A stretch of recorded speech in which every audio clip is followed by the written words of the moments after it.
তুরস্কের বন্ধু পাকিস্তান, আর সেই পাকিস্তানের সঙ্গে তুরস্কের বন্ধুত্বের ছবিটা আরো স্পষ্ট হচ্ছে। কেননা ইস্তানবুলে গিয়ে তুরস্কের প্রেসিডেন্ট এরদোগানের সঙ্গে দেখা করলেন পাকিস্তানের প্রধানমন্ত্রী শাহবাজ শরীফ। দেখুন।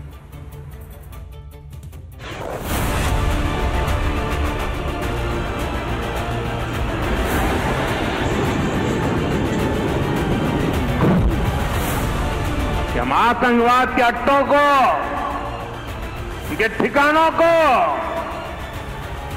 यहां बैठे बैठे मिट्टी में मिला सकते हैं। भारत की कार्रवाई से पाकिस्तान कैसे बौखला गया।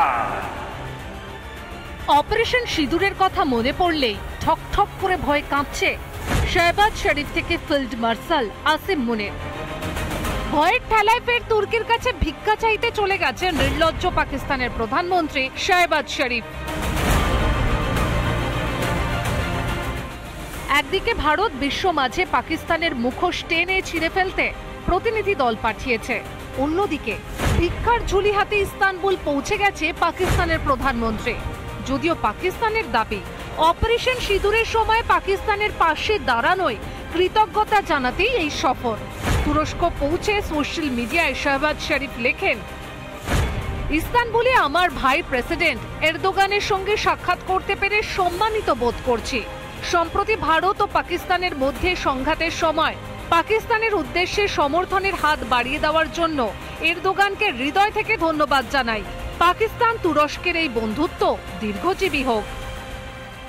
যে সময়টাতে সবাই পাকিস্তানের এই ক্রস বর্ডার টেরোরিজমের সমালোচনা করছিল সমস্ত রাষ্ট্র, সেখানে একমাত্র টার্কি পাকিস্তানের পাশে এসে দাঁড়িয়েছিল। কাশ্মীরটাকে একটা দ্বিপাক্ষিক ইস্যু থেকে একটা আন্তর্জাতিক ইস্যুতে পরিণত করতেও তারা কিন্তু পাকিস্তানকে সহায়তা করতে চেয়েছিল। তারা কিন্তু একটা কূটনৈতিক সমর্থনও টার্কির থেকে চাইছে। ক্ষতিটা মূলত কিন্তু টার্কির হচ্ছে।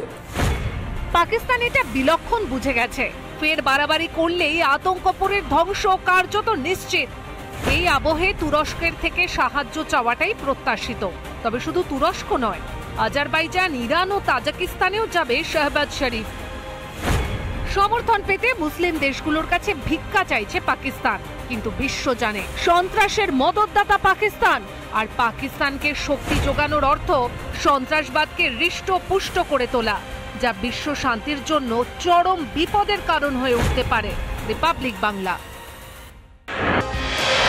নানা ধরনের কন্টেন্ট দেখার জন্য লাইক করুন, শেয়ার করুন আমাদের ফেসবুক পেজ, সাবস্ক্রাইব করুন আমাদের ইউটিউব চ্যানেল। পাশাপাশি অন্যান্য ব্রেকিং নিউজের জন্য অবশ্যই চোখ রাখুন রিপাবলিক বাংলায়।